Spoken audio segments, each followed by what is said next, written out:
தமிழ்நாட்டிலையும் பல உலக நாடுகளிலையும் பெரிய ஊழியம் செய்த ஒரு தேவ மனுஷர் இருந்தார். ஒரு விஷயம் அவர் வாலிப வயசுல இருக்கும்போது அவர் டாக்டர் டிஜிஎஸ் தினகரன் ஐயா அவர்களுக்கு அவங்க ஒரு லெட்டர் எழுதுறாங்க. அன்னைக்கு போஸ்ட் கார்டு தான் இருந்துச்சு. அந்த போஸ்ட் கார்டுல அவர் என்ன எழுதுறாருல, இந்த மாதிரி நான் தங்கி இருக்கிற சர்ச்சில் ஒரு பொண்ணை நான் பார்த்திருக்கிறேன். இந்த பொண்ணை நான் கல்யாணம் பண்றதுக்காக நான் யோசிக்கிறேன். அந்த பாஸ்டர் இந்த பொண்ணை காமிச்சு இந்த பொண்ணை கல்யாணம் பண்ணிக்கோன்னு சொல்லியிருக்கிறாரு. நீங்க கொஞ்சம் ஜோம் பண்ணி எனக்கு ஒரு பதில் சொல்லுங்க.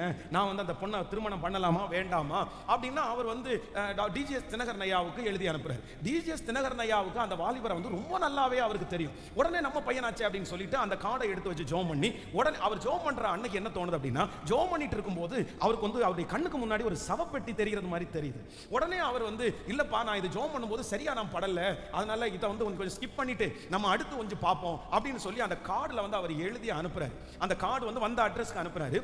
அந்த அட்ரஸ் யார் அப்படின்னா, அந்த பொண்ணு எந்த சர்ச் இருக்குதோ அந்த சர்ச்சினுடைய பாஸ்டர் தான் அந்த ஊழியக்காரருக்கு அந்த பொண்ணை பார்த்துருக்காரு. அந்த கார்டு அந்த ஊழியக்காரருடைய கையில கிடைச்ச உடனே அவர் படிச்சு பார்த்துட்டு, ஐயோ நம்ம இதெல்லாம் ரெடி பண்ணிட்டோம், திடீர்னு இவர் இப்படி சொன்னாருன்னா இவர் கல்யாணத்தை நிறுத்திடுவாரு, அதனால அவருக்கு தெரியாமலே போட்டுடலான்னு சொல்லி அந்த கார்டை எடுத்து அவருக்கு தெரியாமலே ஒளிச்சு வச்சுட்டாரு. திருமணம் இவர் ரொம்ப நாள் வெயிட் பண்ணாரு, எதுவும் பதில் வரல. இந்த பாஸ்டர் நெருக்கிட்டே இருந்தாரு. திருமணம் முடிஞ்சிருச்சு. திருமணம் முடிஞ்சு ஒரு சில ஆண்டுகளுக்குள்ள அந்த ஊழியக்காரருடைய குடும்பத்தில் பயங்கரமான பிரச்சனை. இந்த ஊழியக்காரர் மிகப்பெரிய நீதிமான், ஆண்டவருக்காக ரொம்ப வைராக்கியமா எழும்பக்கூடியவர். இவர் பாட்டு பாடுவார், ஆராதனை பண்ணுவார், நிறைய ஜனங்களுக்கு ஆண்டவர் அவரை நம்பினார். ஆனா இந்த மனைவி என்ன பண்ணுவாங்கன்னா, அப்படியே மீட்டிங் போகிறதுக்கு அவர் ரெடி ஆகி அவர் கோட் ஷூட் போடுறது வழக்கம். கோட் ஷூட் போட்டுட்டு வாசல்ல நின்றாங்கன்னா சாணிய கரைச்சு அப்படியே அவர் மேல ஊத்திடுவாங்க.